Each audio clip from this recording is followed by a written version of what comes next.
Ukraine के बाद अब पूरे यूरोप की बारी। जी हाँ, बिल्कुल, रशिया ने यूरोप पर हमले की धमकी दे दी। क्या वाक़ई रशिया पूरे यूरोप को निशाना बना सकता है? और ये धमकी क्यों और कहाँ दी गई? आमिर रज़ा मेरे साथ मौजूद हैं, उनसे बात करते हैं। आमिर भाई, यूक्रेन के साथ तो रशिया की एक वॉर चल रही है, लेकिन अब रशिया की जानिब से यूरोप को भी निशाना बनाने की धमकी दी गई है। क्या ये सब कुछ हो सकता है? रशिया यूरोपीय ममालिक को निशाना बना सकता है? हमारे नाज़रीन को ज़रा बताइएगा। अनिल भाई, सबसे पहली बात तो ये है कि बना सकता है या नहीं बना सकता, लेकिन वाकई धमकी बहुत सीरियस है, संजीदा है। इसको यूरोपियन ममालिक में जो है इस वक्त बहुत ज़्यादा डिस्कस किया जा रहा है। मैं यूक्रेन वार जो है, रशिया यूक्रेन वार, इसके बारे में हमेशा ये कहता हूँ कि ये तीसरी आलमी जंग का पेश खेमा ना हो जाए, क्योंकि जैसे जैसे वक्त गुजरता जा रहा है रशिया का डिप्रेशन जो है, या इस समझें कि इस बर्फ़ानी रीछ का, जो कि उनका निशान भी है, पोलर बेयर का जो गुस्सा है वो ज़्यादा से ज़्यादा होता चला जा रहा है। यूरोपियंस ने ये किया कि उन्होंने इस पूरी जंग के अंदर यूक्रेन का साथ दिया। अमेरिका के कहने पर उन्होंने गैस खरीदना बंद कर दी, ऑयल की ख़रीदारी रोक दी, तजारत रोक दी, और सबसे बड़ी बात ये कि रशिया के असासे ज़ब्त कर लिए।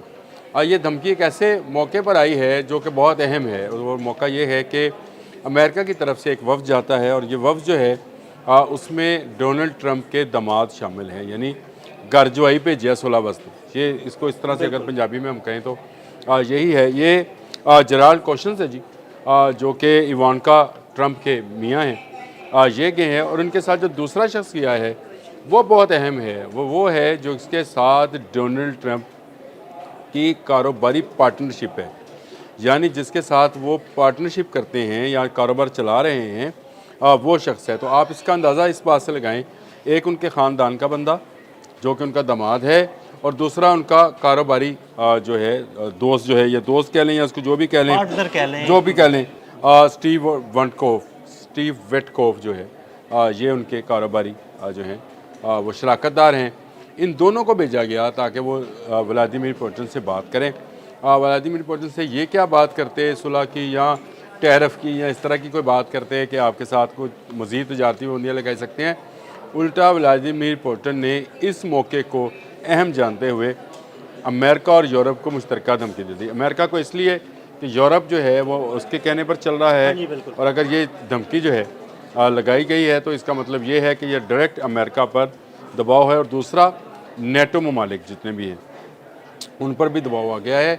और ये यूरोपियंस कंट्री के अंदर अब एक खौफ फैल गया है कि रशिया जो है घबरा कर या तंग आकर इन पाबंदियों से उन पर भी हमलावर हो सकता है। देखें, रशिया इस वक्त आप इसको यूँ कह लें कि दुनिया की सबसे बड़ी एटमी पावर है, सबसे ज़्यादा एटमी हथियार रशिया के पास हैं, और इसके पास आज भी वो तमाम फोर्स मौजूद है जो कि एक तीसरी आलमी जंग को जन्म दे सकती है। और यूरोपियंस इस बात से खाइफ हैं। गो कि अभी ये कहा जा रहा है कि ये हरबी ज़ुबान में शायद ढकोसले हैं या धमकियां हैं। बहुत सारा ख़ासकर अमेरिकन मीडिया जो है, एपी जो है, इसको इस तरह से प्रमोट कर रहा है कि शायद ये सिर्फ धमकी है, लेकिन जो यूरोपियन अखबारात और यूरोपियन मीडिया है वो इसको संजीदगी से देख रहा है। दबाव मुसलसल बढ़ाया जा गया था। अब व्लादिमीर पुतिन ने इस वफ़द के साथ, जो कि अमेरिका से आया था, उनसे कहा कि वो जितने असासे उन्होंने रखे हैं, मेरे मंजमत कर रखे हैं, उसको अपने पास रखें।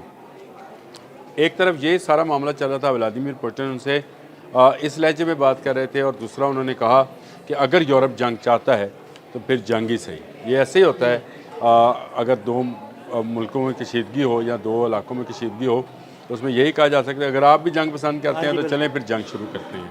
तो ये इसके बाद नेटो जो है वो बहुत ज़्यादा मुतहरक हो गई है। नेटो के जो सेक्रेटरी जनरल हैं मार्क रोटे, उनका भी बयान सामने आया, और उन्होंने कहा कि हमें भी अपने इत्तेहादियों को तैयार रहने का कहना चाहिए। यानी इसका मतलब ये है कि दोनों तरफ जो है तैयारी की जा रही है। तो आमिर भाई, अगर दोनों तरफ तैयारी की जा रही है तो एक चिंगारी किसी बड़ी जंग की तरफ ले जाएगी दुनिया को। देखिए, चिंगारी तो फेंकी यूरोप ने, सच्ची बात तो ये करनी चाहिए, क्योंकि 90 अरब डॉलर के असासे जो हैं रूस के, वो मुंजमद जो किए गए थे, उसमें से 90 अरब डॉलर जो है उसकी इमदाद यूक्रेन को दी जानी है।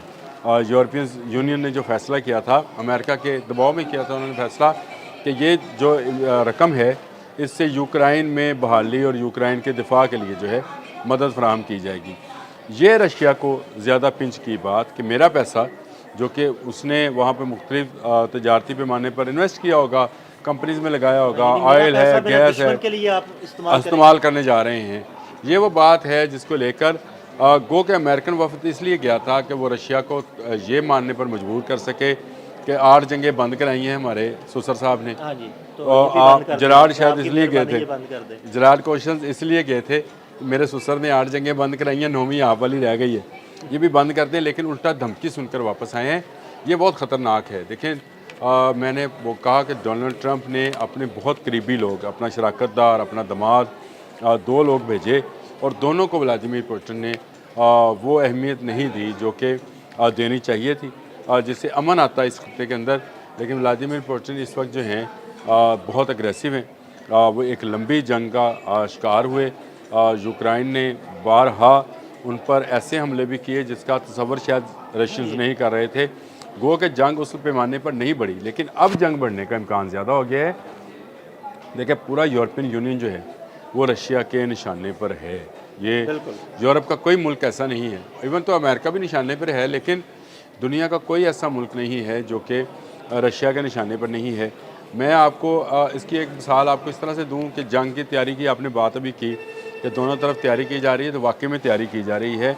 आप सिर्फ इस बात का अंदाज़ा इस चीज़ से लगा लें कि इस वक्त भी जो है रशिया मुख्तलिफ तजर्बात कर रहा है। हमने उसका एक मिसाइल सिस्टम का किया था और उसकी एक ऐसी एटमी आबदोज़ मिसाइल सिस्टम की हमने बात की थी जो कि मुसलसल चल सकती थी, यानी वो इतने अरसे तक चल सकती थी कि साल का सफ़र भी होकर करना पड़े, और वो जिस साहल से टकराएगी या टकराएगा वो मिसाइल सिस्टम उस शहर को डुबो देगा। ना सिर्फ उस शहर को बल्कि बहुत बड़े इलाके को जो है वो गर्क कर देगा, एक नया सुनामी पैदा हो जाएगा। तो रूस तो अपनी तैयारियों में है, वो किसी एक वक्त पर भी डिफेंसिव नहीं हुआ। अमेरिका ने गो पाबंदी लगाई कि भारत इससे तेल ना ख़रीदे, यूरोप इससे गैस ना ले, तेल ना ले, और तमाम पाबंदियों के बावजूद व्लादिमीर पुतिन अपने मौक़िफ़ से पीछे हटने वाले नहीं हैं। यूक्रेन के साथ उनकी खुली जंग है। पूरा यूरोप और अमेरिका चाह कर भी रशिया को अभी तक जंग बंद करने पर नहीं आमादा कर सका, और अब ये जो वफ़द नाकाम गया है, ये नाकामी है इस वक्त की। मैं ये समझता हूँ कि ये एक बड़ी जंग का पेशखिमा है, और ये ज़रूर ज़रूर जो है अमेरिका को कुछ ऐसी हिकमत अमली बनानी पड़ेगी कि दुनिया तीसरी बड़ी जंग की तरफ ना जाए। अगर गई तो फिर ये दुनिया तबाही के दहाने पर पहुँच जाए। बहुत शुक्रिया अनुप भाई जी। बिल्कुल, आमिर रज़ा ने बड़ी तफसील के साथ आपको बताया कि रशिया की जानिब से वफ़द को क्या धमकी दी गई और यूरोप किस तरह रशिया के निशाने पर है, और ये सारा मामला तीसरी आलमी जंग की तरफ भी बढ़ सकता है। अदील अहमद और आमिर रज़ा को इजाज़त दीजिएगा। अल्लाह हाफ़िज़।